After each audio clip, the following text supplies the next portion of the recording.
네, 방송 많이 해보셨어요? 아니요, 처음이고 저번 날 하루. 라디오. 예, 내 말씀을 너무 잘해주셔가지고. 감사합니다. 자, 시작하겠습니다.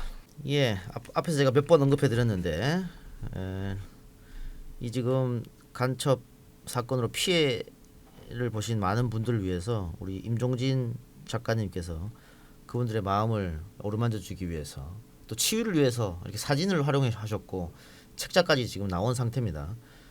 11월 17일까지 남영동 대공분실에서 사진전이 열리는데 여러분 꼭 한번 가보시고, 저는 책자를 받았는데 여기 책자에 보면 우리 선생님들 찍은, 피해자 선생님들 찍은 많은 사진이 있습니다.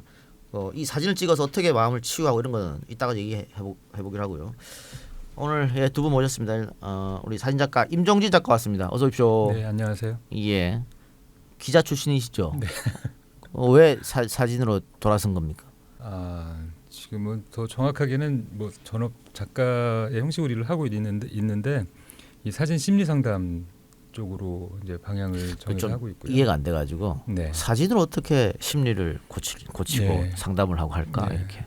이게 이제 사실 미술 치료라는 것이 처음에 한국에 도입되었을 때도 미술이 어떻게 사람들의 마음을 살필 수 있을까? 그랬나요? 저처럼 무식한 사람도 있었나 보네. 아니, 이제 그런 시기가 당연히 있는 거죠. 이제 사진이 어떻게 이제 마음을 살필 수 있을까 하는 건데, 제가 진행하는 어떤 이런 방식들은 이게 사진이 기본적으로 자신의 마음이 움직여서 이렇게 찍게 되잖아요. 보통 우리가 스마트폰으로 사진을 찍으시는 대부분의 많은 분들도 본인들의 마음이 움직여서 당신이 들뜨거나 기분이 좋거나 자랑하고 싶거나 기억하고 남기고 싶거나 할 때 사진들을 찍게 되는데 예. 그 감정에 주목하는 거죠. 그런 마음. 그런 마음들을 보면서 이제 내가 이런 기분을 느낀다라고 자꾸 확인하게 되는 건데, 우리 선생님 같은 경우는 그 상처의 기억, 그 감정과 자꾸 대면하면서 그 감정들을 좀 덜어내는 그런 일들을 하게 되는 거죠. 대면하게 되면 트라우마가 더 생길 것 같은데, 쉽게 그런 생각하면. 두려움을 가질 수가 있죠.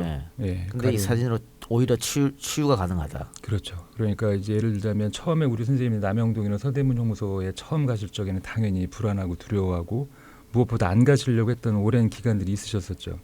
그런데 처음에 가서 그런 불안 속에 시작을 하지만 조금 더 가시면 이제 분노 같은 감정으로 그 공간을 좀 달리 보시게 되고, 조금 더 시간이 지나면은 그 공간들을 좀 객관화시켜서 바라보는 그런 여유로운 감정이 생기고, 또 마지막 즈음에 대해서는 당신들의 결백이라든지 또 내가 이 존엄한 어떤 한 인간으로서 가지고 있는 어떤 가치라든지 이런 것들을 스스로 굉장히 체험을 하세요. 그러니까 실제적으로는 그런 체험, 그러니까 행위에 훨씬 더, 대면이라는 행위에 훨씬 더 방점이 맞춰져 있는 알겠습니다. 그런 프로그램이죠. 예. 그리고 오늘의 주인공입니다. 김순자 선생님 나왔습니다. 어서 오십시오. 감사합니다. 네. 자, 저번 라디오 저하고도 같이 했었는데 방금 임종인 작가가 사진으로 충분히 치유가 가능하다고 했는데, 사진을 이제 직접 배우고 또 본인이 스스로 찍고 하셨잖아요. 네. 정말 마음에 평안이 오던가요? 네, 너무 좋았습니다. 너무 좋아요. 예, 너무 재미도 있었고, 네. 처음 이렇게 사진을 찍어 본다는 게 내가 이렇게 사물을 보고 찍었을 때 그것이 다시 이렇게 나왔을 때 기분이 좋았고요. 언제 한번 사진기를 들고 찍어본 일이 없는데, 예, 평생에. 예, 그렇게 사진기를 잡고 다니면서 내 찍고 싶은 거 다 찍는다 이러니까 너무 기쁘고 좋았습니다. 예. 예. 근데 지금 선생님이 찍은 사진 보면 남영동 대공분실 5년 계단도 있어요. 이거 직접 올라가셨죠? 네. 옛날에 예. 죄 없이 잡혀갔을 때. 예. 그리고 서대문 형무소 그 사형장 시구문 내부도 찍었는데, 네. 여기는 아버지가 결국은 걸어가셔서 사형당하신 그 장소잖아요. 네, 그렇습니다. 본인이 직접 찍으셨는데 이거 찍을 때 힘들지 않으셨어요? 처음에는 가서 사진을 못 찍었습니다. 힘들었고 가는 것도 힘들었고, 예. 혼자는 또 갈 수도 없었고, 예.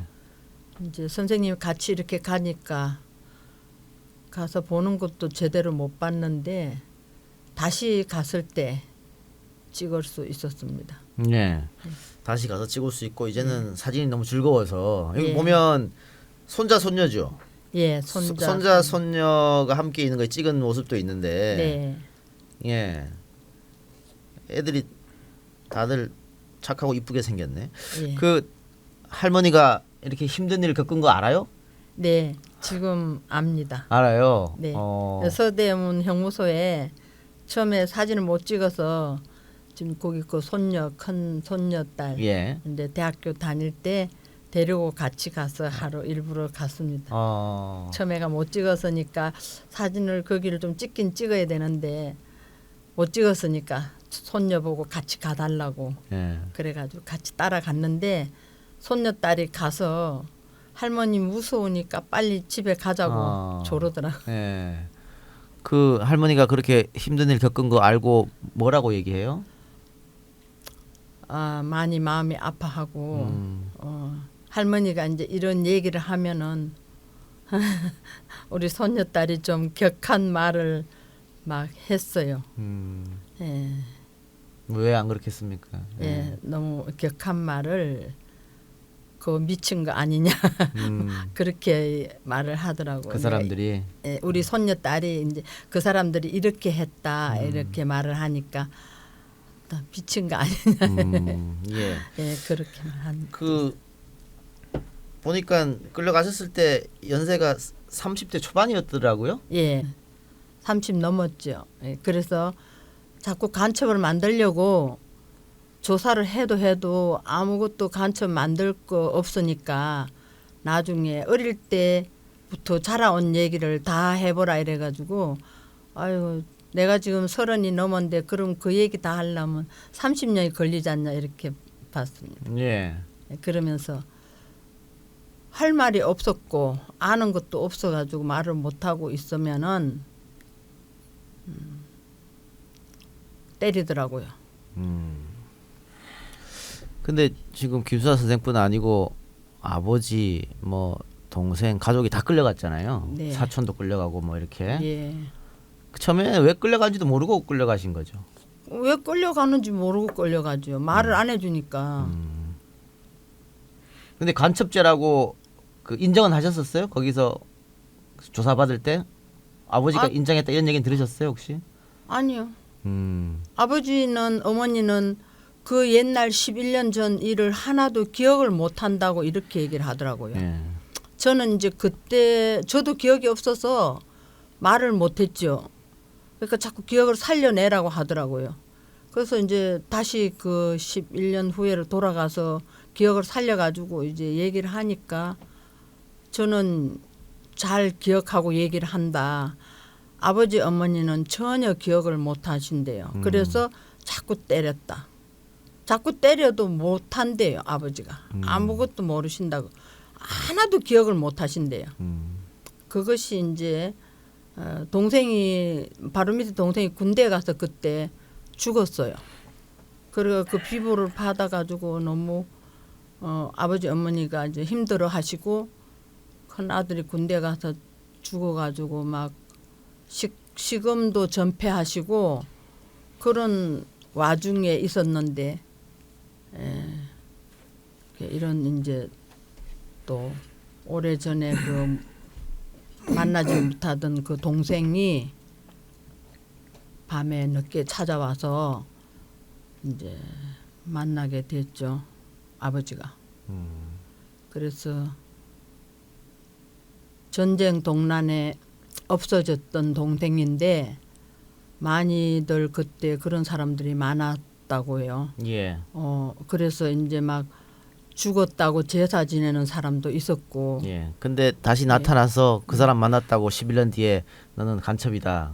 니네 가족도 다 간첩이다. 아니 간첩이다고도 안 하고 그냥 끌어갔어요. 간첩이란 말도 안 하고 끌고 갔어요. 예, 그냥 말도 안 하고 저는 끌어갔어요. 그래요. 물어도 대답도 안 해요. 예. 근데 이제 원래 아버지가 먼저 끌려가고 한참 있다가 끌려가셨죠. 예, 일주일 후에. 일주일 있다가. 예, 동생은 14일 날, 애당숙 진항식도 14일 날 다 끌려갔고 아버지는 15일 날 끌려갔고 예. 저는 21일 날 끌려갔고. 예. 그 아버지가 먼저 끌려가서 또 모진 고문을 받았을 테고. 근데 가족이 갔는데 가는 곳을 모르는 거예요. 어딘지 모르니까. 예. 예, 그 곳을 알려고 많이 쫓아다니면서 물어봐도 예. 모르더라고요. 예. 김순자 씨도 예. 또 끌려가서 당연히 폭행을 당했을 테고. 네. 그 작가님 공포감이라는 게 있잖아요. 끌려갈 때 공포감. 뭔 죄인지도 모르겠는데 끌려가는 공포감. 그리고 그 남영동이라는 곳에 가서 그 폭행과 고문당했을 때 또 그 트라우마. 그러니까 죄 없는 사람이 죄를 받게 되고 나서 수사받고 경찰에 수사받고 검찰에 가서 수사받고 또 재판받고 그 사이에 감옥에 있고 이게 아주 짧은 시간입니다만 평생을 가르는 고통으로 남아 있는 거잖아요. 네. 그 처음에 이야기를 다 들으셨죠. 들어야 치유도 가능한 거 아니겠어요? 네. 그때 들으실 때 어떤 감정이 드셨어요? 뭐 지금 우리 시청자분도 그냥 옆에 사시는 순박한 아줌마 같은데 이분을 간첩으로 몰았으니까. 네, 그 참담하죠.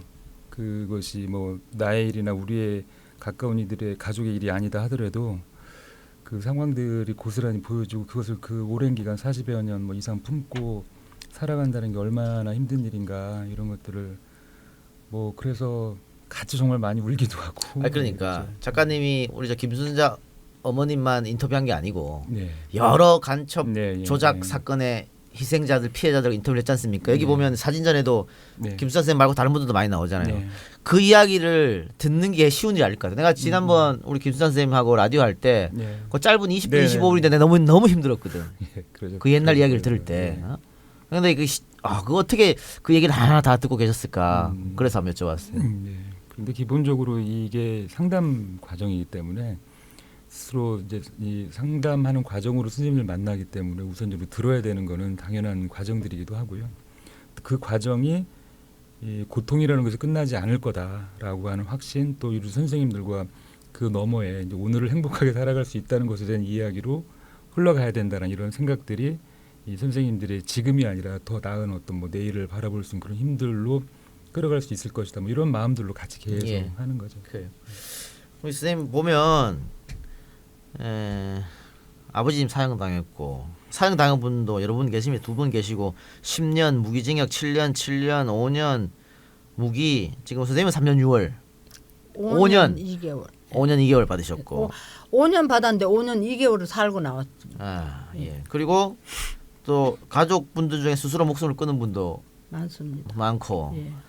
자식들은 빨갱이 자식이라고 손가락질 받았을 테고 예. 그 억울한 인생을 어떻게 사셨어요?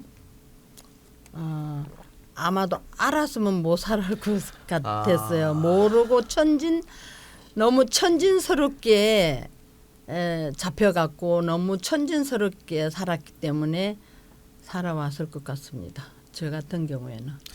재심에서 대법원에서 무죄 확정 판사가 얘기할 때 그때 여러 가지 소회 또 생각이 났을 것 같아요. 돌아가신 아버지 생각도 났을 테고. 많이 났죠. 네. 아버지 생각도 많이 났고 동생 너무 고문 많이 받아서 너무 그 몸이 다 상처가 아파서 평생을 살면서 아파.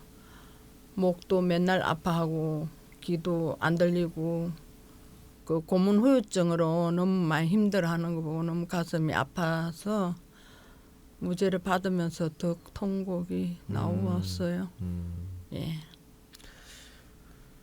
예, 어쨌든 무죄를 받았으니까 조금의 원하는 한은 좀 풀었으리라고 보고 그렇죠? 네. 예. 또 판사가 고개 숙여서 사과했다면서요? 네, 모든 사법부를 대신해서 사과한다고 고등법원 저 권기훈 재판관님이 그렇게 하셨고요. 동생들 또 재판 따로 받아가지고 그 판사님들은 세 분이 다 일어나서 똑같이 크게 엎드려 절했다고 하는데 저는 오늘하고 못 봤습니다. 아. 다른 분들이 그런 얘기를 해주셔가지고 고등법원 판사님들 사과도 많이 하고요. 또 재판 중에 너무 재판을 오래 끌어서 도중에 돌아가셨어요. 판결을 못 보고 돌아가셔요. 아이고. 그래서 판사님도 너무 마음 아파하는 게 저희들 마음에 보이더라고요. 그래요. 아까 녹음하기 전에 오늘은 좀 옛날 힘들었던 얘기 하지 말고 저 치유 얘기 좀 많이 하자고 하셔가지고 네, 여기까지 합시다. 옛날 얘기는. 네. 지난번 라디오 나와서 말씀을 너무 잘해주셔가지고 그 주위에 뭐 들었다는 분들 어디 손자 손녀는 들었대요 방송? 아, 올케가 네. 들었대요. 라디오를 켜니까 나와서 들어봤는데 네.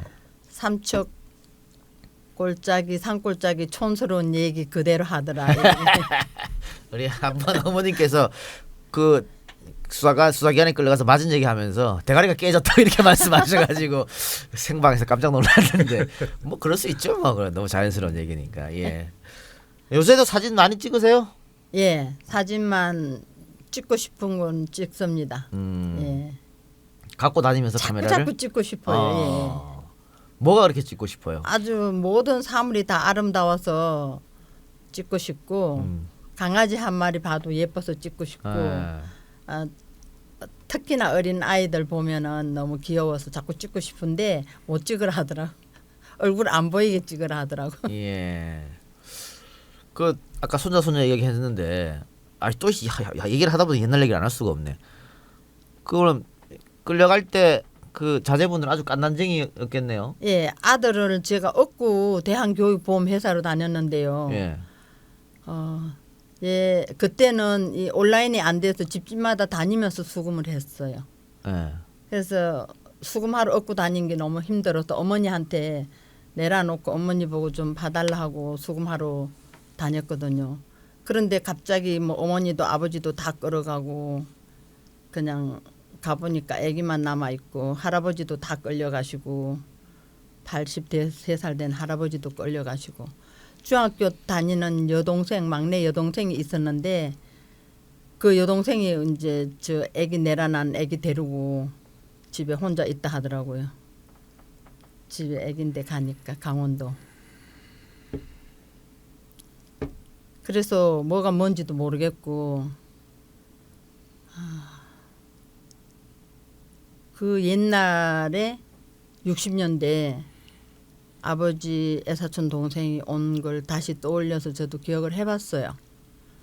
기억을 해봐도 뭐 별다르게 저는 한 게 아무것도 없고 그냥 얼굴만 봤죠. 예. 억울한 그런 일인데 그거 보면 이제 자제분들 아마 나이가 저랑 비슷할 것 같아요. 비슷할 것 같은데. 예. 딸이 예. 그때 초등학교 6학년이라 하네요. 나는 5학년인 줄 알았는데. 근데 학교 선생님들이 모여 앉아서 그 여자 간첩 딸이 우리 학교 있다는데 하더라는. 그러니까 이렇게 자식들이 이제 빨갱이 자식이라고 분명히 동네에서 학교에서 손가락질 받고 왕따 당하고 그렇게 살았을 거예요. 그러니까 그런 모진 인생인데 어쨌든 손녀들은 너무 밝게 커준 것 같아서 고맙고 그렇죠. 예. 지금 우리 김 선생님은 사진 찍는 게 너무 좋다. 강아지 한 마리가 아름답다. 예. 다른 분들도 이렇게 말씀하시고 사진 많이 찍으세요? 그렇죠. 이제 우리 선생님들하고 3년 반 동안 5분 선생님들과 이제 함께 거의 매주 만나는 시간을 가져왔는데 이제 그런 감정들을 자꾸 느끼시면서 세상들을 마주하시는 모습들이 있죠. 이 남영동에도 그런 사진들이 같이 걸려 있지만, 예. 그러니까 세상에 이런 것들 대부분 즐기지 못하셨거든요. 뭐 정말 우리 순자님 말씀하셨던 것처럼 강아지가 귀엽다라는 감정, 자연 풍경을 보고 아름답다, 예쁘다라는 감정들을 스스로 억제하거나 억눌려서 드러내지 못하고 살아오신 거거든요. 근데 그런 부분들이 지금 자꾸 보여지고 느껴지는 그런 시간들을 지금 채워가고 계신 거죠. 갈매기 사진은 왜 찍으셨어요? 아 갈매기도 먹으러 오는 게 너무 이쁘고 먹이를 주니까 주고 싶고 먹으러 오니까 강아지도 귀여운데 이 아이들 얼마나 예뻐요. 예. 다 아름답고 예쁘고. 남산도 찍었는데 남산 처음 가보신 거라고? 처음 가봤습니다. 지금 뭐 풍경 네. 또 동물 사진을 좀 많이 찍으신 것 같아요. 다른 분도 그렇습니까? 다양합니다. 다양하세요? 이게 이제 기본적으로 이런 자연 풍경 어디 놀러 간다거나 이런 것들을 스스로 많이 하지 못하셨고 또 뭐 보안관찰법이나 이런 과정들 속에서 굉장히 위축된 삶을 사셨기 때문에 항상 감옥살이였죠. 네. 그러셨던. 근데 한 가지 재미있는 게 우리 5 선생님들 공통적인 특성이 그 TV환 모니터를 굉장히 많이 찍으세요. TV 모니터를요? TV 모니터. 왜 그래서 그러실까? 저도 처음에 깜짝 놀랐는데 전부 다 똑같이 그러시길래 제가 이제 나중에 여쭤봤더니 전부 다 무슨 히말라야, 뭐 아프리카, 동물원 가보지 못한 곳들이신 거예요. 그래서 저는 굉장히 깜짝 놀랐어요. 그리고 그런 곳을 찍으면서 대리만족을 느끼시는 거고요. 그래서 지금 이런 어떤 야외로 나가거나 이렇게 어디 뭐 여행을 가시거나 이런 남산 같은 거 올라가는 것도 굉장히 기쁘고 좋으신 거죠. 예. 예. 이거 재밌는 얘기라는 게 생각나는데 수사 받을 때 조총련 단어를 몰라가지고 조총련이 남자입니까 여자입니까 되물었다고요. 예, 제가 이제 대한교육보험회사를 다니면서 전국에서 1등을 했어요. 실적이. 예. 아이고 예. 전국에서 1등을 하니까 이제 일본으로 보내준대요 관광을. 그래가지고 다니면서 계약자들한테 자랑을 자꾸 했어요. 나 일본 간다고. 예, 그런데 이렇게 잡아가니까 계약자들이 이제 일본 간다 하더라. 일본 갈라 그러면은 일본을 왜 갈라 했냐? 조총련 만나러 갈라 했냐? 이래 예. 물어봤어. 조총이 누구예요? 여자예요? 남자예요?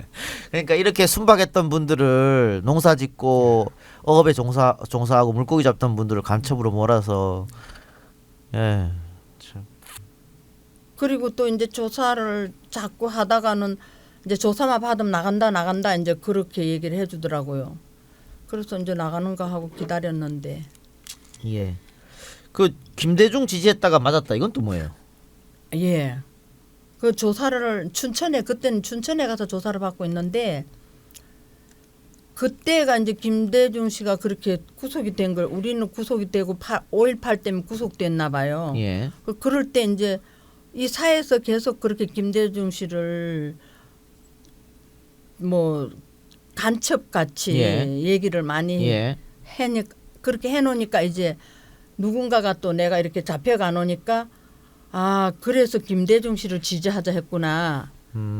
그 얘기를 했어. 간첩이니까 간첩을 지지했다 이렇게. 예. 그래서 김대중 씨 지지하자 했냐 하고 물어보기에 제가 김대중 씨 지지하자 했습니다 하니까 책상을 탕 치면서 그냥 소리 꽉 질러가지고 깜짝 놀랐어요. 수사관이요? 예. 그러면서 탁 때리더라고. 그래. 아이고. 깜짝 놀래가지고 뭐라고 해요 이러니까 대중이지 그러는 거. 대중 씨라고 했다고.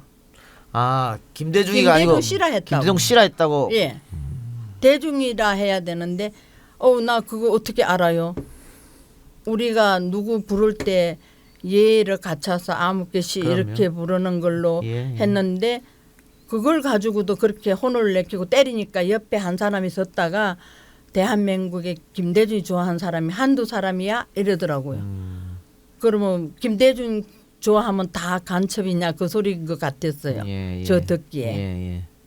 그래서 맞은 적이 이 춘천에서 맞았죠. 예. 야만의 세월이었군요. 알겠습니다. 네. 우리 이쯤에서 이동형 TV 라이브는 마치고요. 예, 풀 버전은 팟캐스트 EJ로 들으시기 바랍니다. 여러분들 더 생생한 더 자세한 이야기 EJ에서 들려드리겠습니다.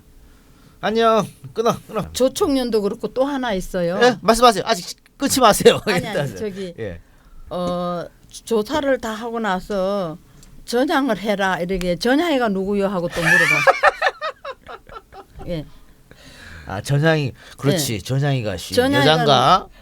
전향이가 누구예요? 그러니까 전향이가 사람이 아니고 전향하는 거래요. 그 전향하는 게 뭐예요? 하고 또 물어봤어요.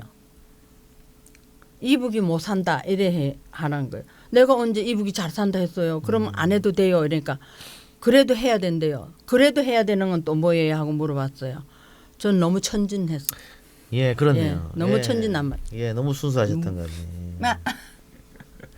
잘하셨습니다. 예, 알겠습니다. 자, 우리는 녹음 더 합시다. EJ로 보내드리고. 자, 저기 술 한번 흔들어 주세요. 어머니 카메라 보고 술 한번 흔들어 주세요. 네. 시키는 대로 조사 받을 때도 시키는 대로 했으니까 여기서도 시키는 대로 하죠.